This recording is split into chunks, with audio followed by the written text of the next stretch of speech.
Hey guys, it's Lego Boys E3. Today I'm going to show you how to make a Square-1 barrel.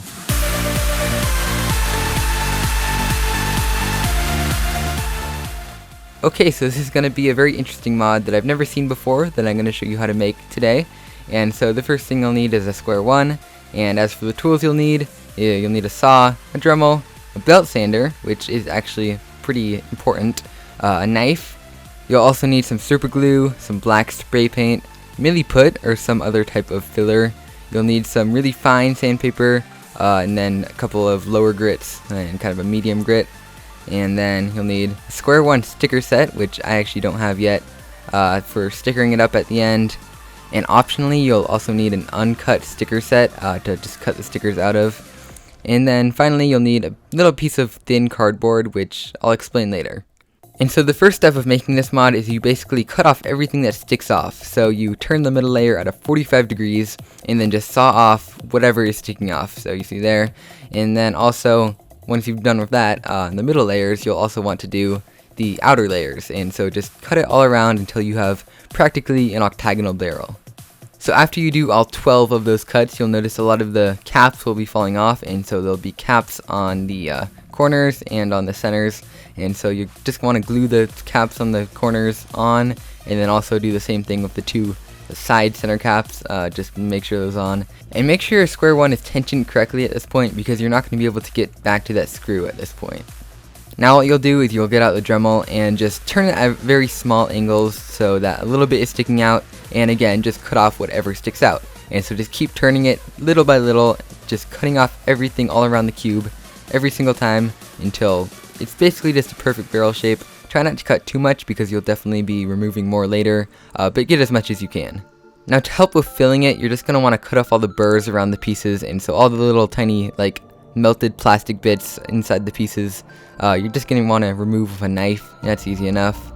Okay, and then next you just disassemble the puzzle, and now I had a little bit of a problem here. So the corner pieces of the puzzle, the mechanism is like directly inside of the piece. Like if you just filled it up with milliput, it would directly touch where it should be sliding along the track, and so we can't have that. So we can't fill up the whole thing with milliput. We can't even fill the whole thing up with tissue because that wouldn't work. That's what we normally would do, but it wouldn't work in this case. And so instead what I did is I cut out a couple pieces of thin cardboard, knife.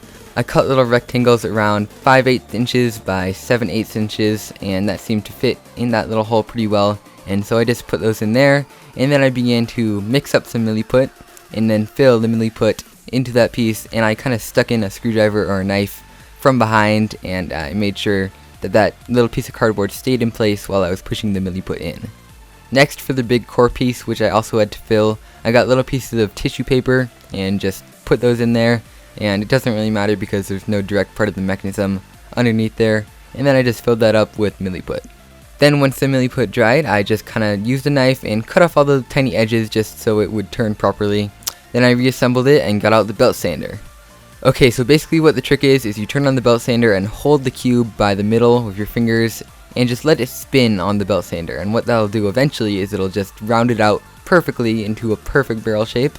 And it just happens so nicely that you can just stick your finger in the hole in the center of the piece and it'll work just fine. And in between taking it off and putting it back on, you're just going to do kind of random moves on it. Once you get it to a good enough barrel shape, you can also do kind of shape-shifting moves, or at least what normally would be shape-shifting on a normal Square-1. You can do those too. But really the main thing you're going to be looking for when you're sanding it is to apply even pressure everywhere. If it isn't completely even, you're going to end up with a little bit of a like pillowed shape, like the center of it will be a little bit further out and won't get quite as much sanding as the outside edges, which is definitely something that I had problems with this puzzle. But once you're done with that, just make sure, don't try and do a fancy camera trick and drop it like I did. Then what I did is I disassembled the puzzle and glued the remaining caps on, that maybe the pieces that I didn't cut into that I didn't get around to gluing earlier. Then I started with sanding the core, and so what I did is I got some higher grit sandpaper because the core wasn't completely sanded how I liked it. And so I just sanded all the way around until it got completely round. And honestly, I sanded off a little bit too much material, you could tell in the end. But yeah, I sanded it quite a bit. And then I got kind of a medium sandpaper and just smoothed it out and made sure it was perfectly round. And also with that sandpaper, I rounded the edges of that part. And so just kind of every single edge, every single corner, even the ones that are harder to get to. You need to make sure you sand all those down. Then I got a really fine grit sandpaper, a really high grit, and then I just sanded everything down one more time, the surface and all the edges and all the corners and everything, until it just kind of felt totally smooth all the way around and all the edges were rounded perfectly. And then what I did is I basically repeated that whole process with all the rest of the pieces. And so first I got a medium grit sandpaper, sanded down the surface of it, sanded down all the edges and corners of it, and then got the higher grit sandpaper and sanded down everything once again to get this perfect, nice, rounded look. And then you're just going to want to clean up all the dust that you got on there while sanding. Preferably you'll do this with water, just a damp paper towel, but don't soak it because those pieces of cardboard that you put in earlier will get wet, and the metal in the core should not get wet either. Now you'll want to reassemble the puzzle for the last time and then spray paint the entire thing. Just don't do it too much, just do it very lightly, one little tiny burst at a time, and make sure you don't build up too much wet paint on the outside. Just do it until it looks black enough. If there's little parts that weren't covered enough, you can hide that with the stickers. Just don't do too much because that'll ruin the finish. So I hope this tutorial was helpful. It's pretty much done now. This is my final Square-1 barrel mod, and it turned out pretty well. I have not stickered it yet, and so that's the one final step that you guys will have to do, is sticker it on your own. And so what I'd recommend is just get a normal Square-1 sticker set and put the pieces on the puzzle, the stickers on the puzzle, and kind of use a knife and just cut around the parts that stick off and maybe trim the corners off a little bit. But I can't really show that in this video because I don't have these stickers yet. I always happen to put off stickering a puzzle until after I make the initial video. It just kind of turns out that way. But yeah, I hope you liked it. If you did like it, then leave a like down below to show me that. Stay subscribed to be notified when another video like this comes out. And also, leave some suggestions down in the comments below for other mods that I can make like this in the future.